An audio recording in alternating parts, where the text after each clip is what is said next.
ಹಬ್ಬ ಹರಿದಿನಕ್ಕಂತ ಒಳ್ಳೊಳ್ಳೆ ತಿಂಡಿ ಚಕ್ಕುಲಿ ನೌರಿ ವಡೆ ಸಮೋಸ ಬೋಂಡ ಪುರಿ ಮಾಡೋ ಎಣ್ಣೆರಿದು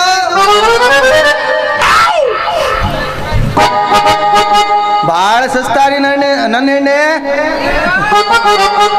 ಕೇವಲ 32 ರೂಪಾಯಿ ಲೀಟರ್ ನೋಡಿ.